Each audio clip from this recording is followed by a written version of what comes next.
हा मुलांनो, आज आपल्यासोबत दुसरे वक्ते जे असणार आहेत, Shri Sushil Daske sir sir join झालेले आहेत. दसकडे सरांचं मी आपल्या शाहू मंदिर महाविद्यालयातून या ठिकाणी मनपासून या ठिकाणी स्वागत करतो सर. खरं सर, मुद्रित शोधन हा विषय सर म्हटले की एका तासात होण्यासारखा नाहीये, पण मी सरांना विनंती केली की सर एक आपल्याकडे वेळेची मर्यादा असल्यामुळे 40-45 मिनिटात तुम्ही मुद्रित शोधन नेमकं म्हणजे काय आणि मुद्रित शोधन नेमकं कसं करायचं. त्यावेळेस सर म्हटले की ठीक आहे. तर आज जे आपल्यासोबत असणारे सुशील दसखेडे सर यांची मी ओळख तुम्हाला या ठिकाणी करून देतो थोडक्यात. खरं तर सरांची ओळख संपूर्ण महाराष्ट्राला आहे.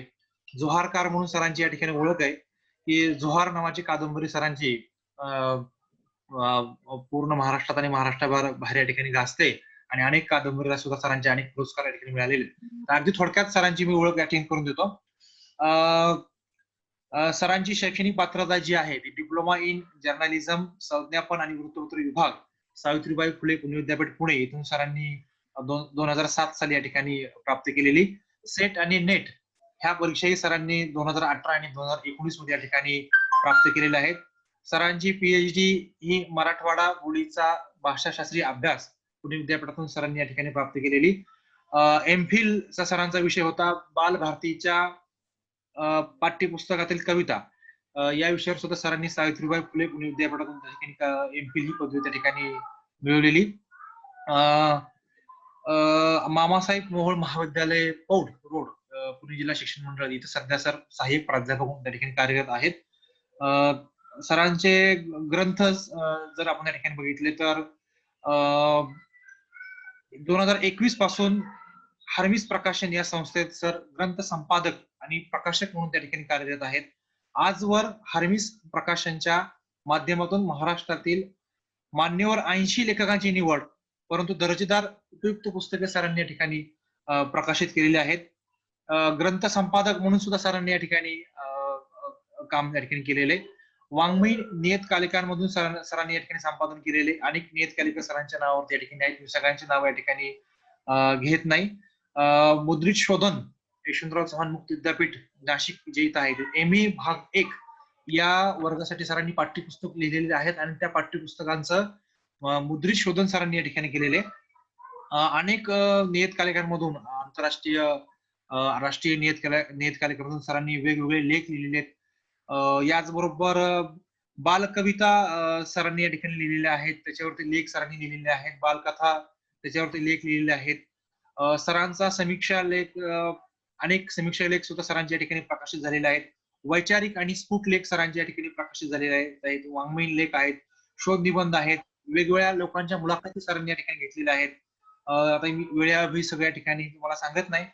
आणि सर्वात महत्वाचं म्हणजे जोहार ही जी कादंबरी आहे सरांची. खरं तर विद्यार्थी मित्र हो, तुम्ही ही कादंबरी त्या ठिकाणी तुम्ही या ठिकाणी वाचा. जोहार कादंबरी तुम्ही वर्गात मी अनेक वेळा उल्लेख केलेला आहे की जोहार कादंबरीचा जो करंट विषय आहे, करंट विषयावर सरांनी जी लिहिली आहे शिक्षण क्षेत्रामधलं सगळं वास्तव, तर या कादंबरीला राज्यस्तरीय अनेक पुरस्कार सुद्धा या ठिकाणी मिळालेले आहेत. आणि एकूणच अनेक वेगवेगळ्या स्पर्धा आहेत. वैशाली शिक्षण मंडळ आहे सर, त्या ठिकाणी सरांनी वक्ते म्हणून त्या ठिकाणी काम करत आहेत. अनेक स्पर्धांचं परीक्षण सरांनी या ठिकाणी केलेले. असं एक साहित्य क्षेत्रामधलं एक अष्टपैलू व्यक्तिमत्व आज आपल्याशी या ठिकाणी संवाद साधणार आहे. तर मुद्रित शोधन या विषयावरती सरांना मी विनंती करतो की सर नेमकेपणानं विद्यार्थ्यांना मुद्रित शोधन म्हणजे नेमकं काय आणि ते कशा पद्धतीने करावं याविषयी मार्गदर्शन करावं. माननीय सुशील दसकेटे सर. सर नमस्कार. हो, माझा आवाज येतोय ना? हो सर, येतोय. विद्यार्थी मित्रांनो, सर्वप्रथम आपल्या शाहू महाविद्यालय, त्यानंतर शाहू महाविद्यालयाचा मराठी विभाग प्रमुख आणि आपले सर्व शिक्षक मंडळी, या सर्वांचं मी सुरुवातीलाच मनापासून आभार मानतो, धन्यवाद देतो. कारण त्यांनी एका अशा वेगळ्या विषयावरती मला इथं बोलायला संधी दिलेली आहे. वास्तविक मुद्रित शोधन किंवा ग्रंथ संपादन किंवा ग्रंथ संहिता अशा विषयांना आपल्याकडे फार कोणी सहसा या विषयावरती संवाद करायला किंवा या विषयावरती बोलायला सहसा कोणी फार तयार नसतं. कारण अजूनही या विषयांचं महत्व हे आपल्यापर्यंत नीटपणे पोहोचलेलं नाहीये किंवा त्याची आवश्यकता काय आहे तर हे पण आपल्यापर्यंत नीटपर्यंत पोहोचलेलं नाहीये. त्यामुळं अशा एका आडवळणावरच्या विषयावरती सरांनी मला इथं बोलायला संधी दिली. त्याबद्दल मी गायकवाड सरांचे, आपल्या विभाग प्रमुखांचे आणि महाविद्यालयातील प्राचार्यांचे सर्वांचे सुरुवातीलाच मनापासून आभार मानतो. आजचा जो आपला विषय आहे मुद्रित शोधनाचा, तर तुम्ही आता असं घाबरून नका जाऊ, की आपण काहीतरी तांत्रिक बोलणार आहोत, काहीतरी हे ते वेगळं काहीतरी सांगणार आहेत. असं काहीच नाही. हा सगळा विषय हा आपल्या दैनंदिन संबंधित विषय आहे, दैनंदिन जिव्हाळ्याचा विषय आहे. म्हणजे उदाहरणार्थ, म्हणजे आता मुद्रित शोधन म्हणजे काय? तर त्यातलं मुद्रित आणि शोधन हे दोन्हीही शब्द मराठीच असले तरी आपल्याला पुष्कळदा ते ऐकायला फार किचकट वाटतं. तुम्हाला विकिपीडिया तर पटकन समजेल. म्हणजे इंग्लिश म्हणजे आपल्याला इंग्लिश पटकन कळतं, पण मराठी पटकन कळत नाही. म्हणजे इथपासून आता आपली ही सगळी अशी सुरुवात आहे. मुद्दा असा आहे, की पहा, आपण हळू-हळू मुद्दे शोधन म्हणजे काय हे समजून घेणार आहोत. म्हणजे मी तुमच्याशी कुठल्याही पद्धतीनं औपचारिक किंवा ग्रांथिक बोलणार नाही. तर आपण एक सहज गप्पा करूया, सहज चर्चा करूया आणि चर्चेतनं, गप्पा-गप्पातनं हा विषय नेमका आहे काय, ते आपण समजून घेऊया.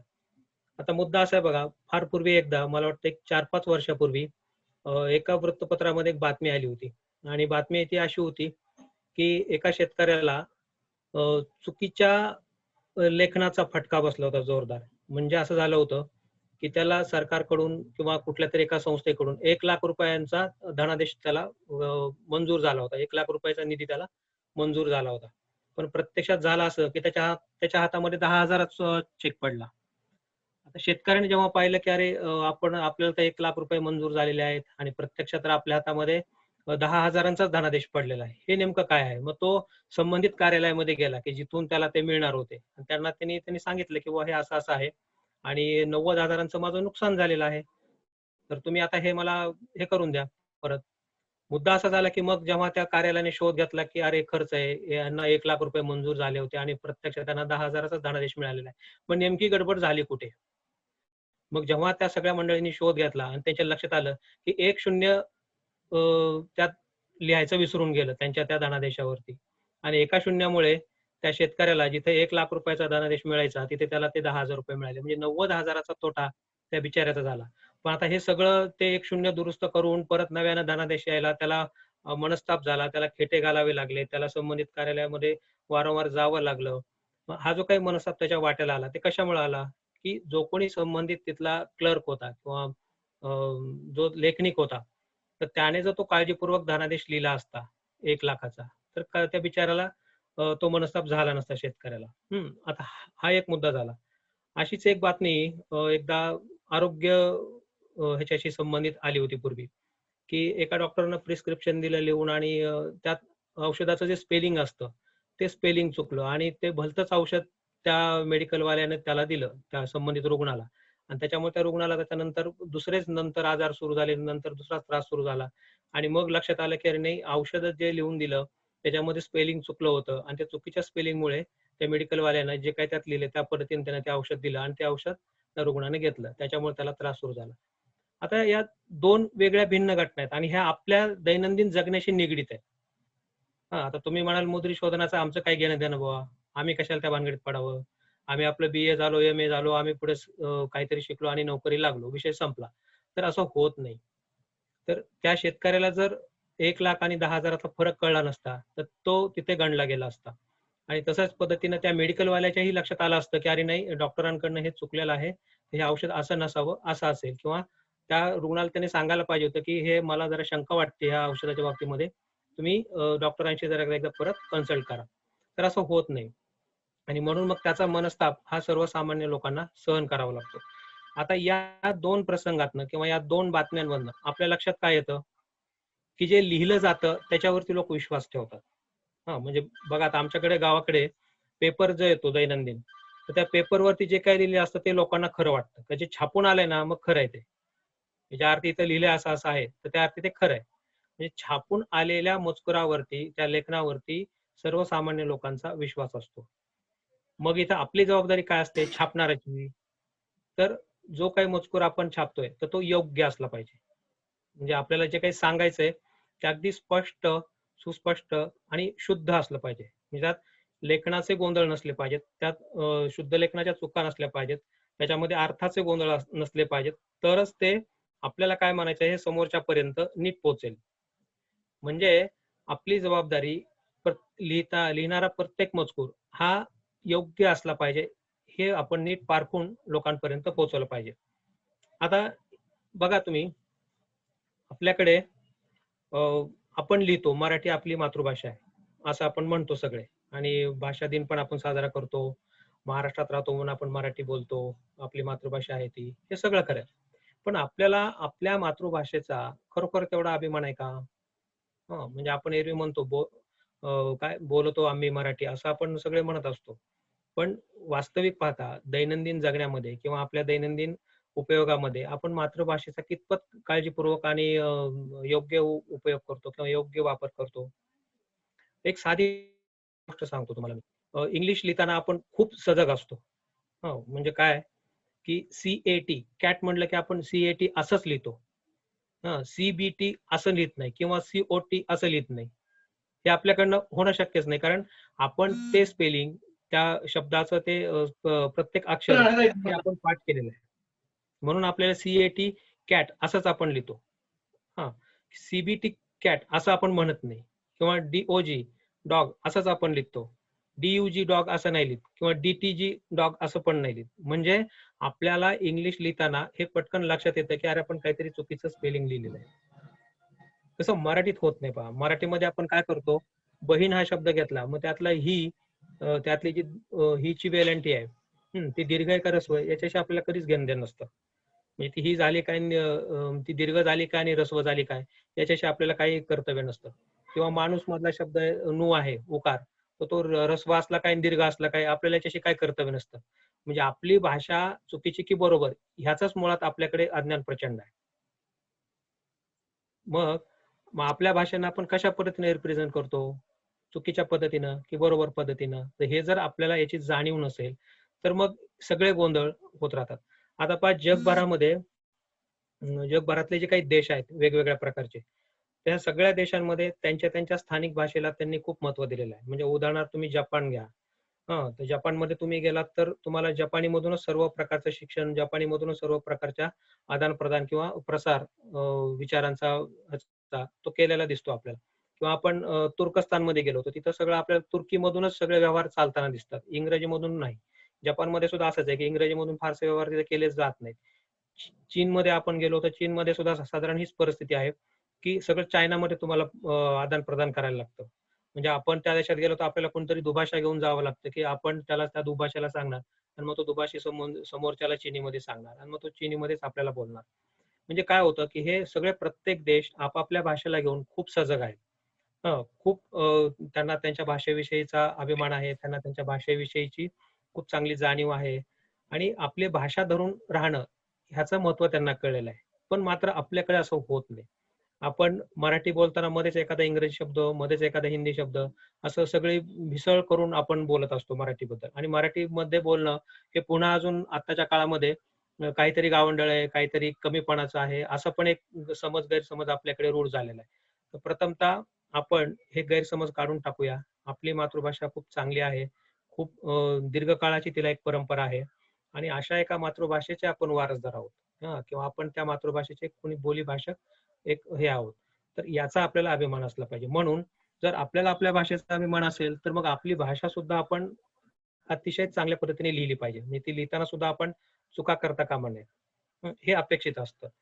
आता मुद्दा असा आहे, की मगाशी तुम्हाला म्हटलं, की CAT कॅट असं जसं आपण इंग्रजीमध्ये लिहित नाही, पण मराठीमध्ये मात्र आपण ऱ्हस्व म्हणजे वेलांटी, उकार किंवा सगळे विरामचिन्ह कुठेही आपण टाकलेले असतात. हे आपण कसं काय खपवून घेतो? म्हणजे आपण आपल्या भाषेकडे जर मुळात सजगपणे बघत नसू, तर मग पुढचे सगळे गोंधळ होत राहतात.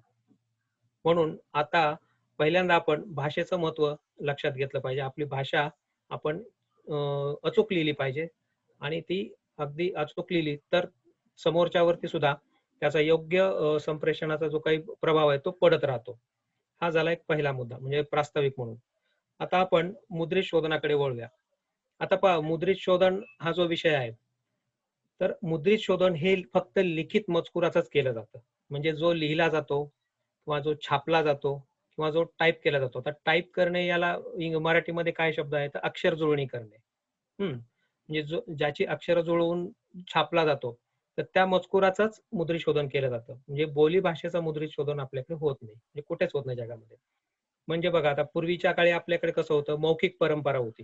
म्हणजे पूर्वी सगळं जे काही लोक एकमेकांशी बोलायचे, तर ते मौखिकच असायचं. म्हणजे उदाहरणार्थ आपल्याकडचं संत साहित्य सगळं, हे बहुतांश संत साहित्य हे मौखिक होतं. मग नंतर पुढे-पुढे लोकांनी जसं-जसं त्या लिपीचा शोध लागत गेला, लिपी कळायला लागली. मग लोकांना असं वाटलं, की नाही अरे हे साहित्य आपण कुठेतरी शब्दबद्ध करून ठेवलं पाहिजे. मग तो येणाऱ्या पिढ्यांपर्यंत पोहोचेल. या भावनेतून मग ते हळू लिपीबद्ध होत गेलं. पण सुरुवातीच्या काळामध्ये आपण सर्व मौखिकच आपल्या इकडचा व्यवहार होता. आदान-प्रदान सगळं मौखिकच होतं. पहा अगदी तुरळक जे राजे महाराजे होते, मग ते काय करत, की साधारण भुर्जपत्र असेल किंवा खलिता, तर अशावरती त्यांनी हळू लिपी लिहायला सुरुवात केली किंवा आपल्याकडचे शिलालेख असतील सगळे. हां, तर ती ही एक आपल्याकडची लिपीची सुरुवात होती. आता मगाशी जसं तुम्हाला म्हटलं मी, की लिखित मजकुराचंच मुद्रितशोधन केलं जातं. म्हणजे काय? तर सुरुवातीला भाषा येते. म्हणजे आपण बोलतो ती भाषा. म्हणजे आपण आपल्या भावना ज्या व्यक्त करतो शब्दांमधून, तर ती भाषा. तर त्या भाषेला आपल्याला शब्दबद्ध करायचं म्हणजे त्याच्यासाठी लिपी लागणार. म्हणजे लिपी असेल तर आपण ती भाषा लिहून ठेवणार. बरोबर. म्हणजे लिपी नसेल तर मग भाषा लिहिता येणार नाही किंवा आपल्याला आपले विचार हे शब्दबद्ध करता येणार नाहीत. म्हणजे सुरुवातीला भाषा येते, त्यानंतर तिची लिपी येते आणि लिपी आली की मग व्याकरण येतं. म्हणजे काय? तर आता अमुक एखादा शब्द कसा लिहायचा? तर त्याचे व्याकरणामध्ये काही नियम आहेत. आता मगाशी तुम्हाला मी शब्द उच्चारला बहीण. तर बहीण हा शब्द लिहिताना आपण नेहमी दीर्घ लिहितो. त्यातला ही. त्यातली ही ची जी वेलांटी आहे ती नेहमी दीर्घ असते. मग ही दीर्घच का लिहायची? तर याचे काही व्याकरणामध्ये नीती-नियम असतात. म्हणजे काही त्याचे अ, ज्याला आपण म्हणतो नाम, सर्वनाम आता हे तुम्ही सगळं व्याकरणात तुम्हाला माहीत असेल सगळं. तर हे सगळी व्याकरणाची म्हणून एक व्याकरणिक व्यवस्था असते आणि त्या व्यवस्थेनुसार आपण शब्दांचं लेखन करत असतो. आणि एक-एक अक्षर जोडून आपण शब्द तयार करतो आणि मग शब्द काही जोडून आपण एक वाक्य उच्चारतो. म्हणजे उदाहरणार्थ समजा अ, माझं नाव प्रवीण आहे, असं मी म्हटलं. त्यात माझं नाव प्रवीण आहे. म्हणजे हे 3 ते 4 शब्द एकत्र जोडून मी एक वाक्य तयार केलं आणि ते वाक्य जेव्हा आपण उच्चारतो, तेव्हा समोरच्याला बोध होतो, की अरे याचं नाव प्रवीण आहे. बरोबर. म्हणजे काय, तर आधी भाषा येते, नंतर लिपी येते. लिपी आली की मग व्याकरण येते. आता व्याकरणाचं महत्त्व काय याच्यामध्ये? जसं मी आता म्हटलं तुम्हाला, की माझं नाव प्रवीण आहे. तर मी असं म्हणेल का, की माझी नाव प्रवीण आहे. तर मी माझी म्हणेल का? तर नाही म्हणणार. कारण एक व्याकरण व्यवस्था आहे. कारण माझी हे आपण स्त्रीलिंगी रूपाला वापरतो. बरोबर? हां. तर माझे नाव. तर तिथे मी माझेच म्हणेन. माझी म्हणणार नाही. किंवा आपल्या समजा एखादी मैत्रीण आहे किंवा हिचे नाव मनीषा आहे. तर आपण असं म्हणत नाही, की याचे नाव मनीषा आहे. म्हणजे तिथे स्त्रीलिंग, पुल्लिंग, नपुंसकलिंग म्हणजे आपण ही परत एक व्याकरणाची व्यवस्था आहे. हं. तर आपण मनीषा म्हटल्यानंतर आपण ते स्त्रीलिंग हिचेच म्हणणार, याचे नाही म्हणणार. जर समजा प्रवीण असेल तर प्रवीणला पण याचे म्हणणार. मग ही एक व्यवस्था आपल्याला समजून घेता आली पाहिजे. कारण मुद्रित शोधन करायचं म्हटलं तर या सगळ्या गोष्टींचा आपल्याला काही एक अंदाज असणे किंवा काही एक माहिती असणे, त्या संबंधीचा काही एक आपला अभ्यास असणे हे आवश्यक असतं. म्हणजे भाषा नेमकी काय आहे? मग भाषा लिपी घेऊन कशी येते? मग त्या लिपीचं काय महत्त्व असतं? आणि मग लिपी आल्यानंतर व्याकरण काय येतं? मग व्याकरणाचं काय महत्त्व असतं? ह्या सगळ्या कॉन्टेक्स्टमध्ये आणि मग त्याच्या अगेन्स्ट म्हणजे त्याच्यानंतर आपण मग मुद्रित शोधनाकडे येऊ शकतो. म्हणून मग आपल्याला हे 3 टप्पे समजून घ्यावे लागतात. पहिला टप्पा हा भाषा, दुसरा टप्पा हा लिपीचा, ज्याला फॉन्ट आपण म्हणू. लिपी म्हणजे फॉन्ट आणि तिसरा टप्पा हा व्याकरणाचा आणि मग चौथा जो मुद्रित शोधनाचा, ज्याविषयी आपण आजच्या या व्याख्यानामध्ये बोलणार आहोत. आता विषय मगाशी सर म्हणाले तसं गायकवाड सर, की अ, मी सरांना म्हटलं, की हा विषय खूप तसा व्यापक आहे आणि तो असा एक 35 मिनिटांमध्ये तो आपल्याला सहजपणे शिकवता येण्यासारखा नाहीये. कारण एक तर त्याच्यामध्ये प्रात्यक्षिक बरंच आहे. आता मुद्रित शोधन करायचं म्हटलं, की त्याच्यामध्ये तुम्हाला त्याची एक स्वतंत्र चिन्ह व्यवस्था आहे मुद्रित शोधनाची. म्हणजे एखादा शब्द तुम्हाला चुकीचा आहे दर्शवण्यासाठी त्याच्यासाठी काही विशिष्ट चिन्ह असतात किंवा आता समजा एखादे लिहिताना आपण माझी असं म्हटलं आणि त्याच्यामध्ये ती जी वेलांटी आहे जी वरची तर ती आपण ऱ्हस्व टाकली तर ते चुकीची आहे. तर तिथे माझीला तिथे दीर्घच वेलांटी हवी. मग ही दीर्घ वेलांटी दर्शवण्यासाठी एक विशिष्ट चिन्ह असतं किंवा एखादा शब्द त्यात राहून गेला असेल टाईप करायचा, तर तो शब्द टाकण्यासाठीचं एक विशिष्ट चिन्ह असतं. म्हणजे हे मुद्रित शोधन करण्यासाठीची एक विशिष्ट चिन्ह व्यवस्था असते. त्या चिन्हांनी ते दर्शवलं जातं, की काय तिथे असायला पाहिजे आणि काय तिथे नको असायला पाहिजे. म्हणजे हा व्यापक विषय आहे. पण तरी सुद्धा आपण आता या व्याख्यानामध्ये मगाशी म्हटलं तसं मुद्रित शोधनाचं महत्त्व, त्यानंतर मुद्रित शोधनाची आवश्यकता काय आहे आणि या मुद्रित शोधन आपण शिकल्यानंतर किंवा अवगत केल्यानंतर आपल्याला पुढे काय संधी मिळणार आहे किंवा आपल्याला पुढे काय दैनंदिन व्यवहारामध्ये किंवा दैनंदिन जगण्यामध्ये त्याचा आपल्याला कुठे कुठे उपयोग होणार आहे. किंवा तुम्हाला आता काहींना त्यात करिअर करायचं असेल तर तशा करिअरच्या काय संधी त्यात आहेत, अशा साधारण 3 घटकांना धरून आपण आता सहजपणे गप्पा मारूया. आता पहा, मगाशी मी म्हटलं की मुद्रित शोधन हे फक्त लिखित मजकुराचं केलं जातं, म्हणजे जे टाईप केलेलं आहे. आता तुम्हाला माहित असेल की आपल्याकडे प्रेस असतात, म्हणजे प्रिंटिंग प्रेस असतात किंवा वेगवेगळ्या प्रकारचे प्रसार माध्यम आहेत. जसं मगाशी आधीच्या सरांनी उल्लेख केला वृत्तपत्रांचा वगैरे. तर वृत्तपत्र असतील किंवा प्रकाशन संस्था असतील किंवा ऍड एजन्सी म्हणजे जाहिरात संस्था असतील किंवा अशा प्रकारच्या जिथं लिहून मजकूर टाईप करून तो प्रसारित केला जातो किंवा तो मुद्रित केला जातो, तो लोकांपर्यंत पोहोचवला जातो. अशा ज्या ज्या म्हणून काही संस्था असतात, तर त्या त्या ठिकाणी मुद्रित शोधनाची अत्यंत आवश्यकता असते.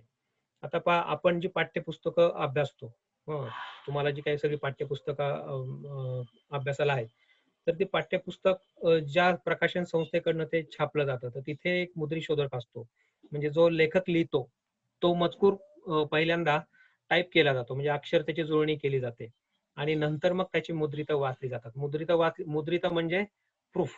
म्हणजे आता जेव्हा टाईप सेटर ते टाईप करतो, टाईप केल्यानंतर तो मुद्रित शोधक म्हणजे याला प्रूफ रीडर असं म्हणतात इंग्लिशमध्ये.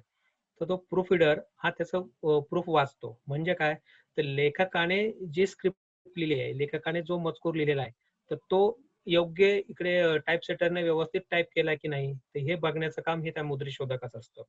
आणि मग तसं केलं नसेल तर मग तो तिथे त्या मुद्रितांवरती म्हणजे त्या प्रूफांवरती तो मुद्रित शोधनांच्या खुणांनी म्हणजे चिन्ह व्यवस्थेने मग तिथे त्या चुका दर्शवतो सगळ्या आणि तशा पद्धतीने ते संपूर्ण पुस्तक तो तपासून घेतो.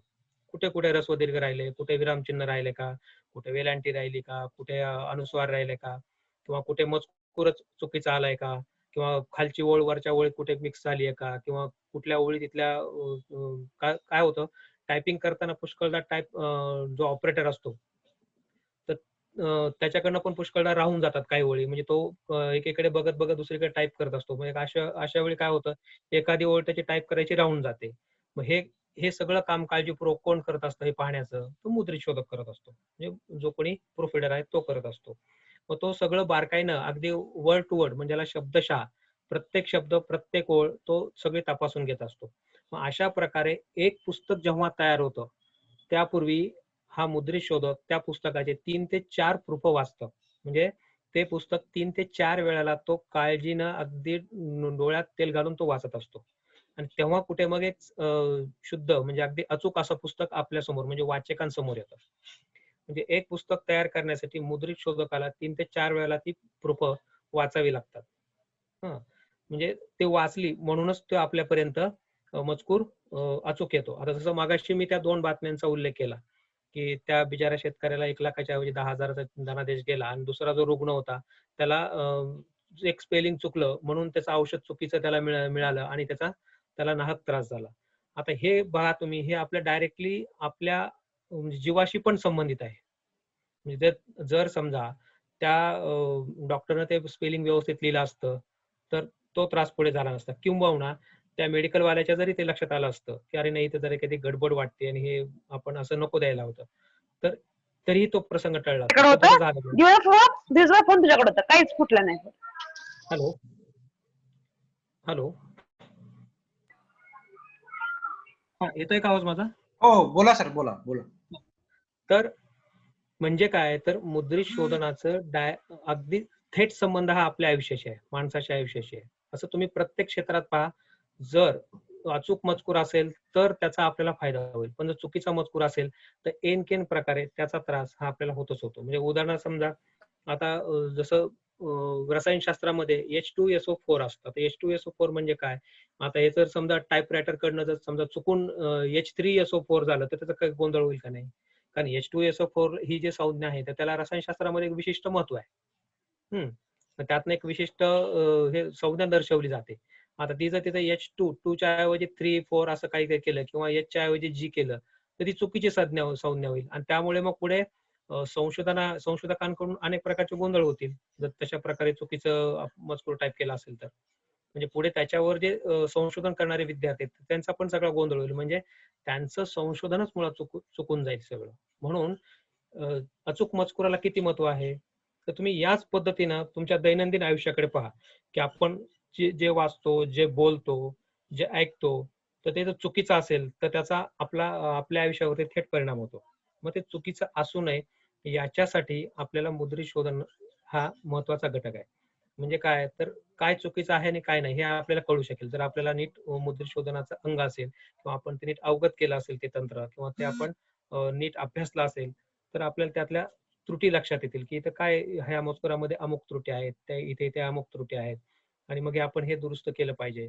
तर हे असं आपल्या डायरेक्ट अगदी थेट आपल्या आयुष्याशी संबंधित आहे. म्हणून मुद्रित शोधनाचं महत्व हे फक्त तुम्ही म्हणाल आता काय ते पेपरवाले किंवा प्रकाशन संस्था, ऍड एजन्सी ते त्यांच्या पुरतं झालं त्याच्याशी आमचं काय घेणं देणं. तर मगाशीच म्हटलं तसं आपल्या अगदी आयुष्याशी ते संबंधित आहे. आता उदाहरणार्थ एखाद्या दवाखान्यात तुम्ही गेला आणि तिथे लक्षात आलं की अरे हे औषध चुकीचं आहे तर ते आपल्याला जर ह्याचं एक भान असेल मुद्रित शोधनाचं किंवा जो लिहिलाय मजकूर तो आपण जर नीट वाचून घेतला, पारखून घेतला आणि नीट खात्री करून घेतला तर मग तशा प्रकारचे गोंधळ आपल्याकडे होणार नाहीत किंवा त्याचा थेट परिणाम आपल्यावरती होणार नाही. मग आता याच पद्धतीने आपण मुद्रित शोधनाचं एक साधारण प्रास्ताविक ढोबळ मानन पाहिलं. आता त्याची आवश्यकता पहा. मगाशी म्हटलं तसं मी प्रकाशन संस्था हे एक प्रकाशन संस्था किंवा बातम्या त्या बातमीचा उल्लेख मी केला ज्या 10,000चा. अशा प्रकारे दैनंदिन जी वृत्तपत्र येतात तर वृत्तपत्रांमधून सुद्धा पुष्कळदा काही वेळा त्रुटी राहून जातात. कारण कसं असतं की वृत्तपत्रामध्ये आजची बातमी ही लगेच उद्याच्या दैनिकामध्ये आलीच पाहिजे हा तिथे एक डेडलाईनचा भाग असतो. त्यामुळे पुष्कळदा घाई गडबडीत तिथे पटकन ती बातमी कंपोज करणं, परत ती तिथे लावून घेणं आणि मग तो पेपर छापायला देणं. त्यामुळे अवकाश फार कमी असतो वृत्तपत्रांमध्ये. त्यामुळे घाईघाईनं पण अचूकपणे तुम्हाला तिथे ते वाचणं आवश्यक असतं प्रूफ तिथली. तर त्यातूनही काही एखाद दुसरी चूक त्रुटी राहून जाते किंवा मग तर तो अवकाश आपल्याला प्रकाशन संस्थेमध्ये तेवढी घाई नसते. कारण तुम्हाला एक पुस्तक असतं आणि त्या पुस्तकासाठी एक आवश्यक तो वेळ त्या पुस्तकाच्या कामासाठी हा प्रकाशकाकडून दिला जातो. म्हणजे समजा 200 पानाचं पुस्तक आहे तर साधारणपणे 200 पानं वाचायला जो काही काळ लागतो किंवा जो काही एक वेळ लागतो तर त्या प्रकारचा वेळ त्या मुद्रित शोधकाकडे असतो म्हणजे त्या प्रूफ रीडरकडे असतो आणि त्याप्रमाणे तो एक प्रूफ त्याचं वाचू शकतो. म्हणजे पुस्तकं जर अचूक आली तर त्याच्यावरती जे अभ्यास करणारे लोक आहेत किंवा जे वाचणारी मंडळी आहे तर त्यांच्यापर्यंत सुद्धा योग्य तो संदेश जातो. म्हणजे काय तर बोलणारा म्हणजे किंवा लिहिणारा आणि वाचणारा तर लिहिणारा आणि वाचणारा याच्यामधला हा दुवा म्हणजे मुद्रित शोधक आहे. कारण लिहिणारा जो लिहितो त्याला जे काही म्हणायचं आहे तर त्याचं म्हणणं अचूक आणि अगदी योग्य आणि स्पष्टपणे वाचकाला कळलं पाहिजे. तर याची जबाबदारी कळत नकळतपणे ही मुद्रित शोधकाची असते. कारण लिहिणाऱ्यानं जे काही लिहिलेलं असतं ते काळजीपूर्वक त्याला वाचावं लागतं 3 ते 4 वेळा आणि त्या त्रुटी त्यातल्या शोधून त्या दुरुस्त करून मग योग्य आणि चांगला मजकूर हा वाचकांपर्यंत दिला जातो. म्हणजे काय तर जसं म्हटलं मगाशी लिहिणारा आणि वाचणारा या दोन्हीच्या तो मध्य असतो. म्हणजे त्याची जबाबदारी पहा किती महत्वाची आहे. म्हणजे तो त्यातला मध्यस्थ आहे तो किती महत्वाचा आहे. जर तो नसेल तर लिहिणाऱ्याने जे लिहिलं आणि टाईप करणाऱ्याने जे टाईप केलं ते जर वाचकाने वाचलं तर अनेक प्रकारचे गोंधळ होतील दैनंदिन आयुष्यामध्ये. अनेक प्रकारचे. म्हणजे साधं बघा एकदा असं झालं होतं की आम्हाला मुंबईला जायचं होतं आणि रस्ता एका ठिकाणी चुकला. तर एका माणसाने ते सांगितलं की नाही तुम्ही डावीकडे वळा. आणि तिथे बोर्ड जो दाखवला होता तो कोणीतरी तो खोडला होता बाण त्याच्यावरचा. त्यामुळे तो डावीकडे का उजवीकडे नेमकं कळत नव्हतं. मग त्यातही नेमकं चुकून आम्ही उजवीकडे गेलो आणि मग परत पुढे खूप काही किलोमीटर गेल्यानंतर लक्षात आलं की आपण चुकीच्या रस्त्याला लागलेलो आहोत. म्हणजे याच्यात सांगायचा मुद्दा काय तर तू योग्य दिशा दर्शक नसेल तर आपली दिशाभूल पण होऊ शकते. म्हणजे आपण चुकीच्या मार्गाने पण जाऊ शकतो. मग तिथं बाण तो कोणीतरी त्या फलकावरचा खोडल्यामुळे नेमकं त्यातनं बोध झाला नाही की ह्या 2 रस्त्यांपैकी नेमका कुठला रस्ता हा या गावाला जातो. बरोबर. म्हणजे काय तर अचूक दिशा दर्शन असणं हे फार गरजेचं असतं. तर हे अचूक दिशादर्शन सुद्धा लेखनातनं पण वाचकाला दिलं जातं. म्हणून ते वाचकापर्यंत अचूक पद्धतीनंच पोहोचलं पाहिजे. हा मुद्रित शोधनाचा एक कळीचा आणि पायाचा मुद्दा आहे. आता मुद्रित शोधनामध्ये मगाशी म्हटलं तसं मी की व्यापक विषय आहे. कारण मुद्रित शोधकासाठी मुद्रित शोधकाला त्याचे स्वतःचे काही कौशल्य लागतात. म्हणजे उदाहरणार्थ चांगला मुद्रित शोधक व्हायचा असेल तर आपलं वाचन चौफेर लागतं किंवा आपल्याला व्याकरणाची जाण असायला लागते काही प्रमाणात का होईना. म्हणजे आपल्याकडे मराठीमध्ये शुद्ध लेखनाचे 18 नियम आहेत. म्हणजे तुम्हाला जरी संपूर्ण व्याकरण शक्य नसलं अभ्यासाला किंवा संपूर्ण आता व्याकरणात असा वृक्ष विषय आहे वरवर, पण असा तो वृक्ष नाहीये. तो खूप इंटरेस्टिंग विषय आहे. पण तरी सुद्धा आपण जसं साहित्य महामंडळाने आणि महाराष्ट्र शासनानं जे 18 नियम आपल्याला दिलेले आहेत मराठीसाठी, ते 18 नियम जरी आपण काळजीपूर्वक अभ्यासले तरी आपल्याला मराठीचं मुद्रित शोधन करता येतं. म्हणजे पहा त्याच्यामध्ये अनुस्वारासंबंधीचे काही नियम आहेत, ऱ्हस्व दीर्घाच्या संबंधीचे काही नियम आहेत आणि इतर काही किरकोळ नियम आहेत. असे फक्त 18च नियम आहेत. ते 18 नियम आपण एकदा अभ्यासले की आपल्याला मराठीमध्ये नेमकं आपलं काय चुकतंय लिहिताना किंवा आपण दुसऱ्यांचं वाचत असताना मग त्याच्या काही नेमक्या त्रुटी झाल्यात का ते आपल्या लक्षात येईल. तर हे 18 नियम अभ्यासल्यानंतर आपण मराठीचं मुद्रित शोधन साधारणपणे करू शकतो. आता ते 18 नियम शिकवायला खरं तर एका दिवसाचा एक नियम म्हणजे तो एक साधारण 8 ते 10 दिवसाचा तो एक हे आहे, विषय आहे. तो आपल्याला इथं पाहायचा नाही. पण एक जाता-जाता मी तुम्हाला सांगितलं की मुद्रित शोधनामध्ये भाषेची चांगली जाण असणं, दुसरं म्हणजे तुमचं वाचन चौफेर असणं, तिसरी गोष्ट म्हणजे तुम्हाला शुद्ध लेखनाचे म्हणजे ते लेखनविषयक नियम माहीत असणं आणि चौथी गोष्ट म्हणजे तुमचं सामान्य ज्ञान चांगलं असलं पाहिजे. आता पहा समजा मी मुद्रित शोधक आहे आणि असं झालं की मी ज्या प्रकाशन संस्थेमध्ये काम करतो, तर त्या प्रकाशन संस्थेमध्ये एखादं आरोग्याशी संबंधित पुस्तक आलं आणि आता त्याचं मला मुद्रित शोधन करायचं आहे. आता तर वास्तविक पाहिलं तर मी काही डॉक्टर नाही किंवा मी काही मेडिकलचा विद्यार्थी नाही. मग आता त्या ज्या मेडिकलच्या टर्म्स असतात किंवा त्याच्या मेडिकलची जी परिभाषा असते विशिष्ट, तर ती मला कशी माहीत असणार? मग इथे मुद्रित शोधक म्हणून मी काय करायचं असतं? तर पुष्कळदा आपण जे सर्वसामान्य आपलं जे नॉलेज असतं म्हणजे आपण टीव्ही पाहतो किंवा आपण पेपर वाचतो किंवा आपण दैनंदिन समाजामध्ये वावरतो. ते ऐकून पण आपल्याला पुष्कळ गोष्टी माहीत असतात. तर मी जेव्हा अशा पुस्तकांचं मुद्रित शोधन करतो आणि जिथं मला शंका असते तिथं मी प्रश्नचिन्ह करायचं असतं किंवा हे मला माहीत नाही किंवा हे लेखकाशी बोलून याची खात्री करून घ्यावी. म्हणजे अशा प्रकारचे काही खुणा असतात की आता खुणा तुम्हाला मी नंतर दाखवेन. म्हणजे मी मुद्रित शोधन केलेला एक कागद तुम्हाला दाखवेन. म्हणजे त्यात तुमच्या लक्षात येईल की काय प्रकारे मुद्रित शोधनाच्या खुणा केलेल्या असतात. आता मगाशी आपण मुद्रित शोधनाची आवश्यकता पाहिली. आता मुद्रित शोधनाचं काय काय संधी आहे? तर मगाशी म्हटलं तसं प्रकाशन संस्था आहेत. प्रसार माध्यम आहेत म्हणजे दूरचित्रवाण्या. आता दूरचित्रवाण्यांमध्ये सुद्धा अलीकडे आपण पाहतो टीव्हीवरती जे न्यूज चॅनल्स आहेत तर ते पुष्कळदा अनेकदा बातमींमध्ये पण गडबड झालेली दिसते. मग अशा वेळी पटकन बातमी येते आणि ते टाईप करून तो ऑपरेटर पटकन तो पडद्यावरती देतो सुद्धा. पण अशा वेळी जर तिथे एखादा मुद्रित शोधक असेल आणि आलेली बातमी जर त्याने नीट काळजीपूर्वक वाचलेली असेल, तर ती लोकांपर्यंत अगदी अचूकपणे जाईल. म्हणजे तिथं सुद्धा एक मुद्रित शोधकाची आवश्यकता आहे. तसं भरपूर अनेक चित्रवाहिन्यांमध्ये स्वतंत्र मुद्रित शोधकांच्या जागा असतात. तशाच प्रकारे प्रकाशन संस्थांमध्ये तर प्रकाशन संस्था तर मुद्रित शोधकांच्या शिवाय चालूच शकत नाही. म्हणजे मुद्रित शोधक म्हणजे प्रूफ रीडर हा प्रकाशन संस्थेमधला कळीचा घटक आहे. तो अतिशय महत्वाचा घटक आहे. तो नसेल तर मग सगळ्या गडबडी होत राहतील प्रकाशन संस्थांमध्ये. म्हणजे पहा जे इंटरनॅशनल पब्लिशर्स आहेत म्हणजे जसं ऑक्सफर्ड आहे किंवा केम्ब्रिज आहे किंवा मॅकमिलन आहे किंवा ओरिएंट लॉंगमन आहे किंवा ओरिएंट ब्लॅक स्वान आहे. अशा ज्या प्रकारच्या संस्था आहेत, अशा संस्थांमध्ये जे प्रूफ रीडर असतात, तर या प्रूफ रीडरला लाखो रुपयांचे पगार आहेत. इतकं त्यांचं महत्व आहे. लाखो रुपयांचं. म्हणजे आपल्याकडे मराठीमध्ये काही प्रकाशन संस्थांमध्ये स्वतंत्रपणे प्रूफ रीडरची नेमणूक केलेली आहे. पण पुष्कळ प्रूफ रीडर म्हणजे मुद्रित शोधक हे घरी बसून सुद्धा काम करतात. म्हणजे तुम्हाला आवश्यकता नाही तुम्ही त्या कार्यालयात बसूनच काम केलं पाहिजे. काही लोक फ्रीलान्स पद्धतीने घरात बसून पण काम करतात आणि ते मुद्रित वाचून देतात. साधारणपणे पूर्वी काही प्रकाशन संस्था पगारी म्हणून घेतात आपल्याकडे मुद्रित शोधकाला. तर काही लोक घरी सुद्धा काम करायला येतात. पण अशा वेळी मग त्या पानावर त्याचे दर ठरवलेले असतात. ₹15, ₹20, ₹25 एका पानाच्या वाचनाला असतात साधारणपणे. म्हणजे यातनं अर्थप्राप्ती सुद्धा तशी बऱ्यापैकी चांगली आहे. म्हणजे आताच्या काळात उलट खूप मागणी आहे प्रूफ रीडरला. कारण आता त्या संख्येने प्रूफ रीडर मिळत नाही ज्या संख्येने प्रकाशन संस्थांची आता वाढ होतीये. म्हणजे आता अनेक खेडोपाडी जिल्ह्याच्या ठिकाणी महाराष्ट्रभर आता गावोगाव आता प्रकाशन संस्था वेगवेगळ्या प्रकारे सुरू होत आहेत. पण आता ह्या ज्या संख्येने आता ह्या प्रकाशन संस्था सुरू होत आहेत त्या संख्येने मात्र मुद्रित शोधक मिळत नाही. आता खऱ्या अर्थाने मुद्रित शोधकाची खूप मोठी वंचना आहे की म्हणजे मिळत नाहीत किंवा जो कोणी असेल काम करणारा मुद्रित शोधक मग त्याच्याकडेच कामाची संख्या खूप आहे. इतकी आहे की त्याला अगदी तो दिवस रात्र जरी बसला तरी ते काम त्याच्याकडनं होत नाही अशा प्रकारची परिस्थिती आहे. त्यामुळे संधी पुष्कळ आहे.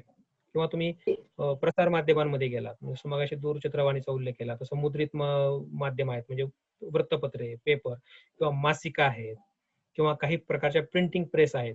त्या प्रिंटिंग प्रेस मध्ये सुद्धा मुद्रित शोधक असतो. कारण तिथे जे काही ज्या प्रकारचे जॉब्स त्यांच्याकडे छापायला येतात प्रिंटिंग प्रेसमध्ये तर ते सुद्धा मजकूर टाईप झाल्यानंतर ते कोणीतरी वाचणारा तिथं मनुष्य लागतोच त्यांना. कारण सगळ्याच गोष्टी काही त्या प्रूफरीडरला आपलं त्या टाईपरायटरला किंवा ऑपरेटर करणाऱ्या माणसाला कळत नाहीत. त्याचं काम फक्त ते जे काही लिहून दिलेलं आहे हाताने ते पटकन टाईप करून पुढे पाठवणे पुढच्या प्रक्रियेला. मग पुढची प्रक्रिया असते ती प्रूफरीडरची असते. तो वाचतो काळजीपूर्वक. तो नसेल तर मग सगळ्या गडबडी होतात.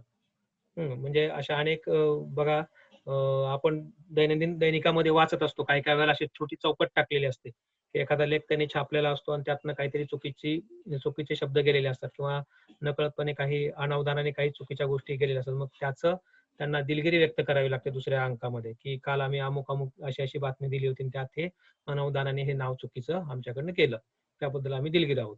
आता अशा प्रकारची नामुष्की येते नंतर ती येऊ नये यासाठी मुद्रित शोधकांना म्हणजे प्रूफरीडरनं ते काळजीपूर्वक वाचणं आणि त्या दुरुस्त्या करून घेणं हे फार आवश्यक असतं. म्हणजे मुद्रित शोधनाची आवश्यकता ही समाजामध्ये म्हणजे आपल्या इथेच नाही तर जगभरात तुम्ही कुठेही गेलात तर त्या त्या भाषेमध्ये त्या त्या ठिकाणचे मुद्रित शोधक असतातच आणि त्यांना त्या त्या काळात मागणी असतेच. म्हणजे संधी पुष्कळ आहे. आता याच्यासाठी आपल्याला काय करायला लागेल मुद्रित शोधनासाठी जसं मगाशी म्हटलं तसं आपल्याला भाषा नीट आपल्याला अवगत असली पाहिजे. म्हणजे ज्या भाषेचं मुद्रित शोधन आपल्याला करायचं आहे तर ती भाषा नेमकी आपल्याला नीट कळली पाहिजे. म्हणजे तुम्ही इंग्लिशमध्ये तुम्हाला जायचं असेल तर तुम्हाला इंग्लिश चांगल्या प्रकारे अवगत असली पाहिजे. इंग्लिशमध्ये ज्या प्रकारचे फ्रेज वापरले जातात म्हणजे त्यात म्हणी, वाक्प्रचार किंवा अनेकदा शब्दांचे संक्षेप वापरले जातात म्हणजे शॉर्ट फॉर्म. तर ह्या सगळ्या गोष्टींची माहिती तुम्हाला नीट असली पाहिजे. म्हणजे इंग्रजीचं व्याकरण काही प्रमाणात कळलं पण तुम्हाला चांगल्या पद्धतीने माहित असलं पाहिजे. तरच तुम्ही जो मजकूर इंग्रजी मधला वाचताय जे वाक्य तुम्ही वाचताय मग त्यातल्या त्रुटी तुमच्या लक्षात येतील. पण आता मराठी आणि इंग्लिशमध्ये आता फरक काय आहे तर इंग्लिशमध्ये आता बघा तुम्ही MS वर्ड मध्ये गेला तर तुम्हाला स्पेल चेकर येतं स्वतंत्रपणे. म्हणजे एखादा शब्द तुमच्याकडून जर चुकीचा टाईप झाला असेल तर त्याच्या खाली एक रेड लाईन दाखवतो तो आणि हा शब्द चुकीचा आहे असं दर्शवतो. मग त्याच्यावर आपण क्लिक केलं की मग आपल्याला काही पर्यायी शब्द तो दाखवतो की तुम्हाला हा अपेक्षित आहे का.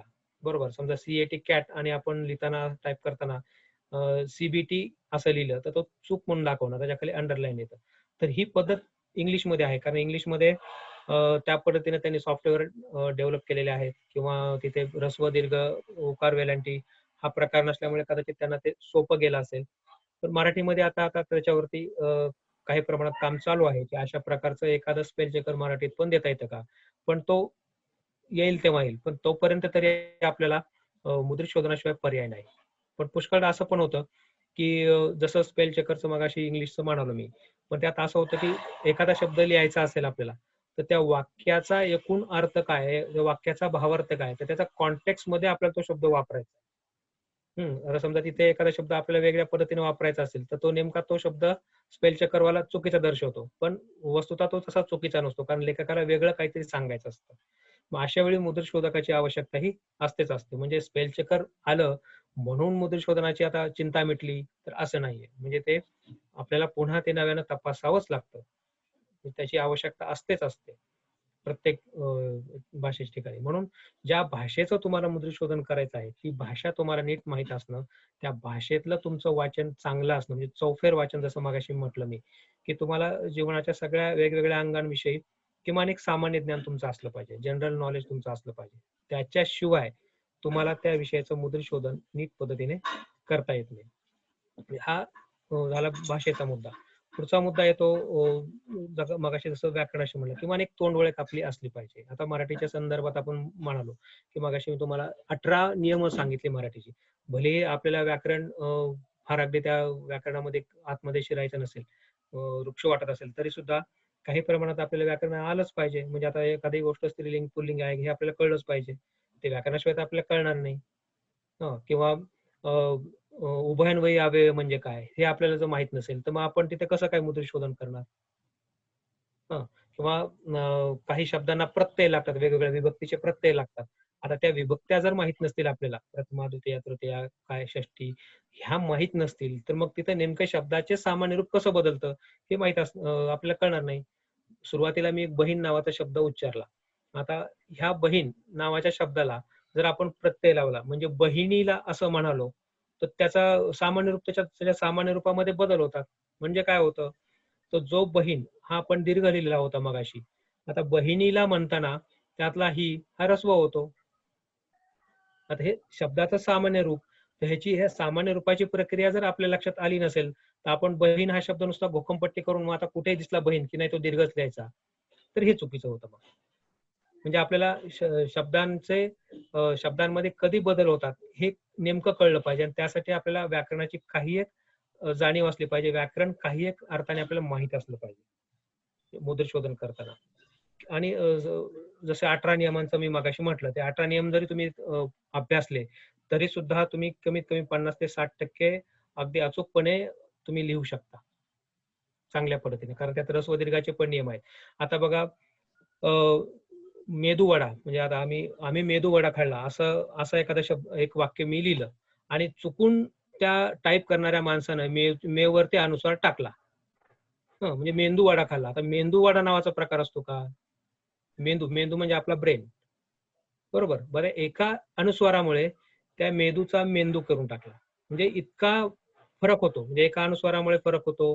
तसाच तो एका अ, वेलांटीमुळे पण फरक पडतो. आता पहा माझं नाव सुशील आहे. आता मी अगदी सुरुवातीला म्हणजे अगदी मी बी-ए झालो तोपर्यंत मी माझं नाव चुकीचं लिहायचो. म्हणजे काय?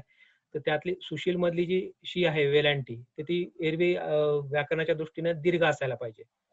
त्यातले शील जे आहे शी, तर ती दीर्घ असायला पाहिजे. पण सुरुवातीला ते कुणी लक्षात नाही आणून दिलं आमच्या त्या व्याकरण काय आपल्याला माहित नव्हतं.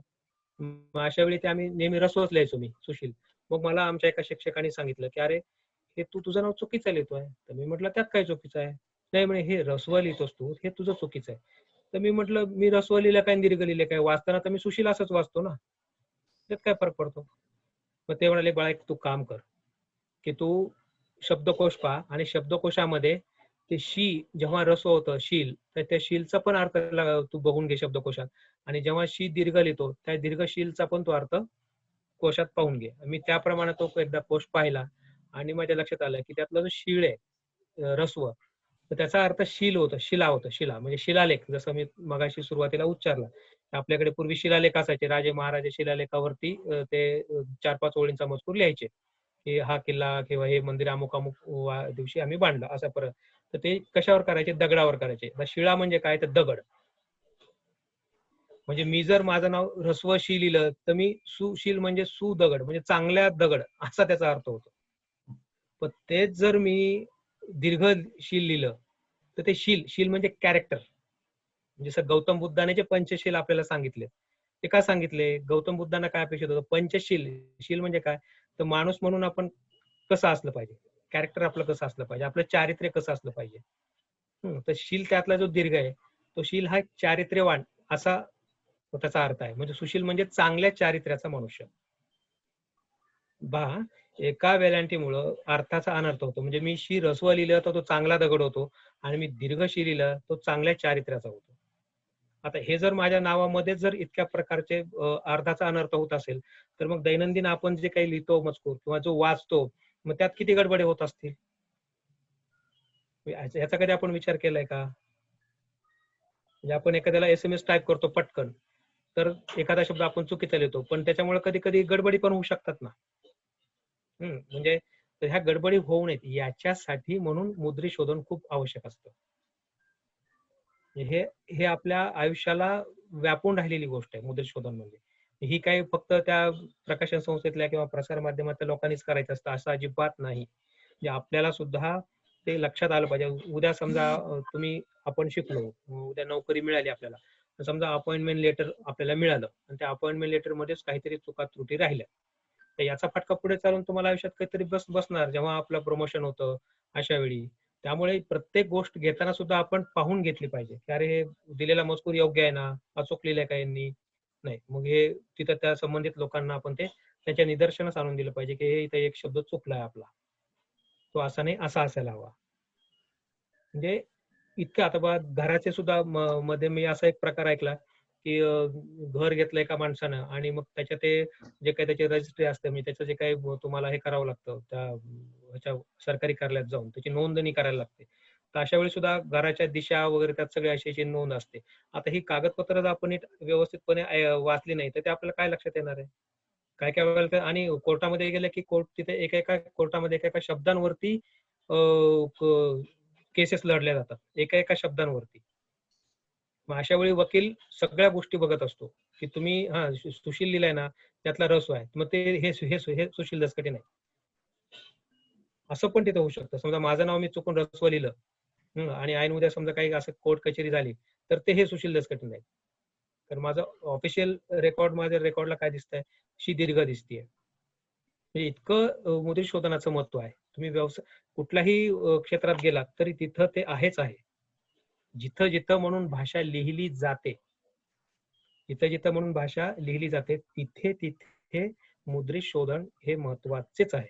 हे तुम्ही पहिल्यांदा तुमच्या मनाला त्याचे खोंगाट बांधून घ्या. सर आणि सर मग हॅलो, हा हा बोला. कागद असं म्हणजे मुद्रित शोधनाचा एखादा तुमच्याकडे मजकूर असेल तर दाखवा म्हणून. हो कसं आहे ना, दाखवतो आणि मी पाच असं म्हणेन की शेवटचे 5 मिनिट राहिले सर, फक्त 5 मिनिट. हा हे पहा तुम्हाला आता एक छोटासा परिच्छेद दाखवतो आणि त्या परिच्छेदामध्ये मी काही खुणा केलेल्या आहेत. हे पहा, दिसतोय का सगळ्यांना? हो हो, थोडासा राईटला घ्या सर. हा, दिसतोय? हो हो,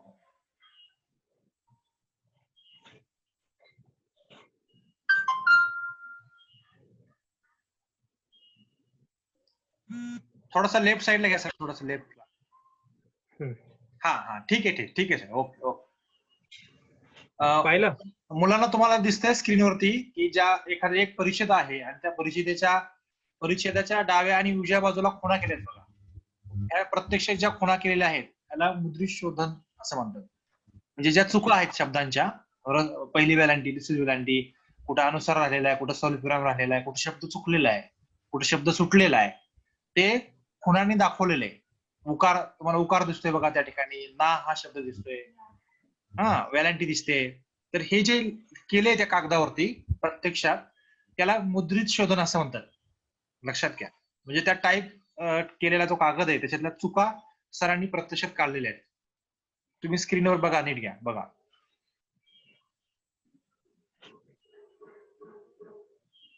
हा सर, हा ठीक आहे.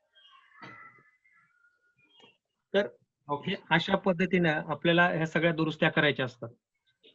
म्हणजे आता आणि मुद्रित शोधनामध्ये काय असतं की त्या ओळीच्या पुढेच ती चूक लिहायची असते.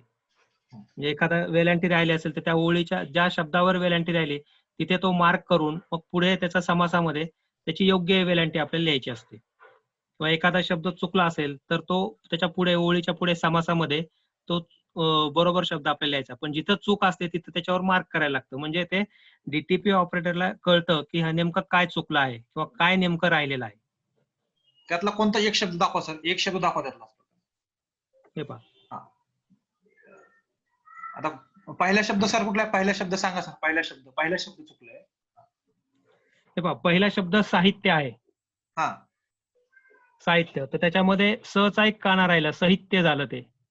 हा, आणि म्हणून सरांनी इकडे डाव्या बाजूला स ला काना दिलाय. काना दिलेला आहे, उभा दंड दिला पाहते. म्हणजे साहित्याचं साहित्य झालं होतं, लक्षात घ्या. साहित्य झालं होतं. किंवा हे पहा, आता पुढे त्याच ओळीमध्ये शकते असा शब्द आलाय पहा. ते शकते असा शब्द आहे. मग तिथे क 2 वेळा पडला. बरोबर. मग त्यातला एक क आपण काढला. म्हणजे शकते.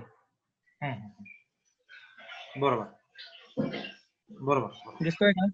हो हो हो. किंवा पुढे बघा, जीवनाला म्हणजे त्याच्या जीवनाला त्यातली जी आहे तर ती ऱ्हस्व पडलेली आहे. म्हणजे जीला पहिली वेलांटी झाली, सरांनी पहिली दुसरी वेलांटी पडली आहे. हा, तर ती सरांनी दुसरी वेलांटी असायला पाहिजे जीवनाला. हा ती उजव्या बाजूला दाखवली बघा. हो हो. आता बघा, इथे एक तुम्हाला सगळ्यांना महत्वाची एक विद्यार्थ्यांना सांगायचं म्हणजे की आपण बोलताना काय म्हणतो, पहिली वेलांटी किंवा दुसरी वेलांटी. तर हे आपण मराठी भाषेचे विद्यार्थी म्हणून किंवा व्याकरणाचे विद्यार्थी म्हणून अशा प्रकारचे शब्द प्रयोग हे व्याकरणामध्ये चुकीचे मानले जातात. म्हणजे काय, तर व्याकरणाची एक परिभाषा आहे, ऱ्हस्व किंवा दीर्घ. हा. म्हणजे आता मी समजा पहिली वेलांटी म्हणण्याऐवजी मी ऱ्हस्व म्हणेन तिथे. दुसरी असेल तर मी तिथे दीर्घ म्हणेन, किंवा दुसरा उकार असेल तर दीर्घ उ, किंवा ऱ्हस्व असेल तर ऱ्हस्व. म्हणजे व्याकरणाची परिभाषा आहे ती, की आपण ऱ्हस्व आणि दीर्घ यात ते दर्शवलं जातं, किंवा पहिली किंवा दुसरी असं शक्यता नसते, म्हणजे असं म्हणत नाहीत शक्यतो, कारण ती व्याकरणाची परिभाषा नाही. पण ऱ्हस्व दीर्घ, मग तो उकार असेल वेलांटी असेल. आता व्याकरणामध्ये बघा, अशी मी म्हटलं तसं जसे शुद्ध लेखनाचे नियम आहेत, म्हणजे लेखन विषयक नियम 18 आहेत, तसे विराम चिन्ह पण आहेत आपल्याकडे. आता बघा, स्वल्पविराम आहे, पूर्णविराम आहे म्हणजे फुल स्टॉप, किंवा प्रश्नचिन्ह, उद्गारवाचक चिन्ह, अपसरण चिन्ह, संयोग चिन्ह. तर हे सगळे जे चिन्ह आहेत किंवा वेगवेगळ्या प्रकारचे, किंवा अवतरण चिन्ह असतात, एकेरी अवतरण, दुहेरी अवतरण. तर या प्रत्येक चिन्हांचं त्या त्या व्याकरणामध्ये किंवा त्या त्या लेखनामध्ये महत्व असतं विशिष्ट. ते आपल्याला जर नीट कळलं तर मग आपल्याला वाचताना सुद्धा आपल्या चुका होत नाहीत, किंवा आपला गोंधळ उडत नाही. म्हणजे विरामचिन्हांना खूप महत्व आहे. म्हणजे कुठे वाक्य थांबतं हे आपण फुल स्टॉप देतो. बरोबर. हा सर, वेळ आपला सर, वेळ संपलाय आपला सर. बरं सर, काही तुम्हाला विचारायचं असेल तर विचारा. मुलांचे काही प्रश्न आहेत का? कारण हा विषय कसा आहे, हा हा प्रत्यक्षात खरं समोरासमोर पाहिजे आपण. हा समोरासमोर. आता हे कसं आहे, फळ्यावर शिकवण्याची गोष्ट आहे खरं तर, बरं वर्गामध्ये. ठीक आणि आहे. अशा प्रकारचे अनेक मुद्रित मला तिथे दाखवता येऊ शकतात प्रत्यक्ष, बरं बरं. किंवा तशा प्रकारची पुस्तकं आहेत वेगवेगळ्या आकारात केलेली. हं, हं. ठीक आहे सर, आपण थांबूया सर इथं. धन्यवाद सर. खरं तर मुद्रित शोधक हा विषय 40 किंवा 50 मिनिटाचा नाही, सरांनी मला अगोदर सांगितलं होतं. पण मुद्रित शोधन म्हणजे काय, मुद्रित शोधनाचे महत्व आणि आवश्यकता सरांनी अनेक उदाहरणं देऊन आपल्याला ठिकाणी सांगितली.